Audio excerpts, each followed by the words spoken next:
Bonjour à tous, donc c'est la troisième vidéo. Donc on s'intéresse aux endomorphismes orthogonaux. Et donc on a vu la première introduction, deuxième vidéo sur la dimension 2, et là on va s'intéresser à la dimension 3. Donc je prends E, un espace euclidien de dimension 3 muni d'une base orthonormée IJK. On va tout d'abord donner une définition d'un endomorphisme, donc soit U dans E, un vecteur unitaire, et delta, l'axe orienté, est dirigé par le vecteur. Donc je prends un θ dans R, on appelle rotation d'axe delta, et donc le θ, donc noté comme ça, rotation indexée par delta et θ, l'endomorphisme de E dans la matrice dans une base orthonormée directe, UVW, la matrice, donc vous voyez l'axe l'axe de rotation, et donc et après on va avoir un petit bloc le petit bloc de la matrice de rotation. Voilà. Ok, on a défini ça. Donc maintenant, on va donner la classification des endomorphismes orthogonaux en dimension 3. Alors, soit F a un endomorphisme orthogonal qui est différent de l'identité. Voilà. Alors, si déterminant de F égale 1, alors F est une rotation de E. Ça, il n'y a pas de débat. Parce que je vous rappelle, hein, SO3 de R, donc c'est rotation. Hein. Donc c'est l'endomorphisme déterminant égale 1. Alors, j'ai gardé le... Pardon. C'est l'ensemble des matrices, tac, tac, tac, déterminant de oméga égale 1. Alors maintenant, si déterminant égale moins 1, alors là, il y a deux cas. Soit F, c'est une réflexion. Voilà, tout à l'heure, j'avais dit, c'est déterminant égale moins 1, c'est une réflexion, mais voilà, c'est pas tout à fait ça, parce que en dimension... Enfin, bon, ça, c'était dimension 2, mais dans l'autre vidéo. Mais là, en dimension 3, soit c'est une réflexion, soit c'est une composée d'une rotation et d'une réflexion. Donc, soit c'est la composée d'une rotation et de la réflexion par rapport au plan orthogonal à l'axe de cette rotation. Voilà, on va voir tout ça. Alors, donc, preuve, soit F un endomorphisme orthogonal différent de l'identité et oméga sa matrice. Première étape, on va montrer qu'il existe X dans E, un vecteur non nul, tel que f de x égale X ou f de x égale moins X.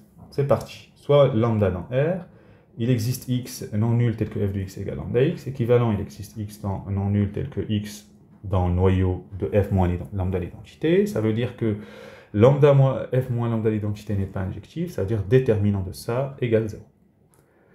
Je prends maintenant P qui va de R dans R, l'application définie par P de lambda, c'est déterminant de oméga moins lambda I3.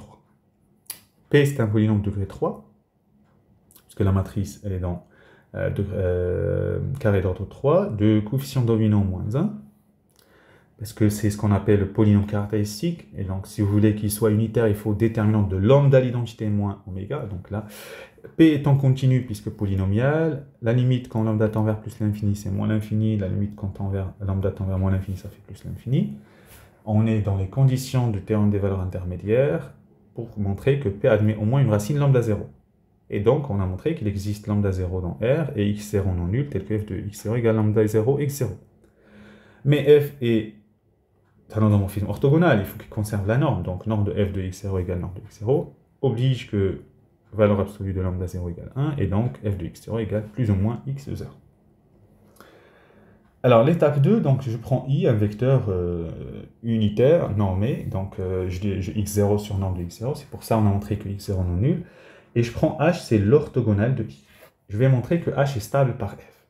Alors, soit y dans h, je fais le produit scalaire de f de y avec i, c'est f de y avec 1 sur lambda 0 f de i, j'ai fait les calculs ici, non, regardez, f de x0 égale lambda x0, je fais x0 sur norme de x0, donc je divise des deux côtés, sauf que x0 sur i, norme de x0, c'est i, voilà. Et donc, si vous voulez i à droite, donc vous divisez par lambda 0 non nul, et voilà. Bon, j'ai remplacé par ça, je sors 1 sur lambda 0, f de y, f de i, 1 sur ça, y, i, puisque c'est un endomorphisme orthogonal, et ça, c'est 0. Ça veut dire que f de y, c'est dans l'orthogonal de i qui est h, donc c'est stable. L'étape 3, donc, on a un endomorphisme stable par... donc on a un sous-espace vectoriel qui est stable par un endomorphisme, donc on peut considérer l'endomorphisme induit. Donc c'est le principe de la diagonalisation et compagnie. Donc j'ai l'endomorphisme induit par f sur h, je prends j qui a une base orthonormée de h. Comme f est orthogonal, on a que g est aussi orthogonal, mais sur h. Donc f est orthogonal sur e. Pourquoi? Bah, parce que quel que soit yz dans H, g de y égale g de z, bah, c'est en même temps, c'est f de y, f de z. Et ça, c'est yz. Donc, d'après le cas de la dimension 2, puisque g est dans O de H, donc on est dans le cadre de la dimension 2, donc g est une rotation ou bien une réflexion. D'où on va voir 4 cas. Alors, premier cas, lambda 0 égale 1, et g est une rotation. Ok, donc la matrice de f dans la base ijk est de la forme de tout à l'heure. Voilà.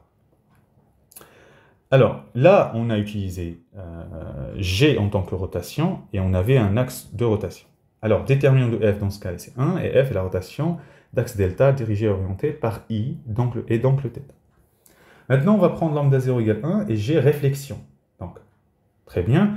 Donc, j', soit j' un vecteur normé dirigeant ker de g moins l'identité, parce qu'il faut savoir, donc, g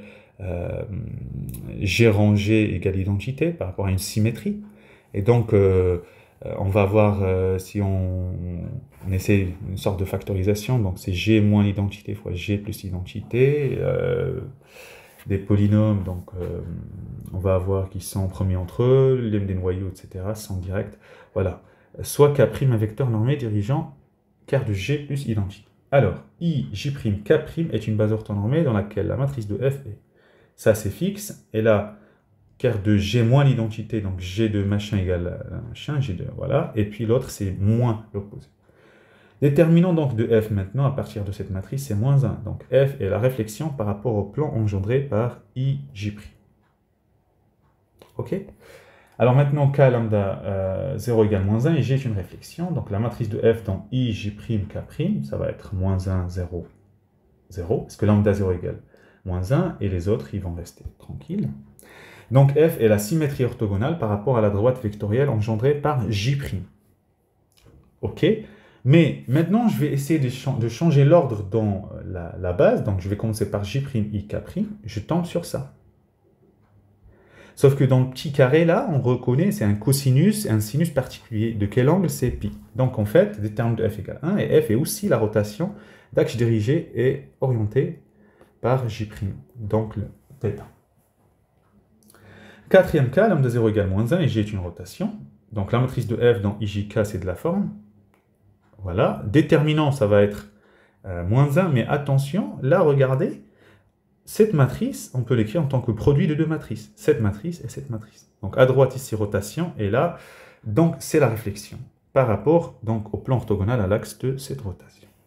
Voilà, c'est un joli développement qui mérite vraiment d'être médité. Alors la prochaine fois, on va regarder la caractérisation d'un endomorphisme orthogonal en dimension 3. Bon courage.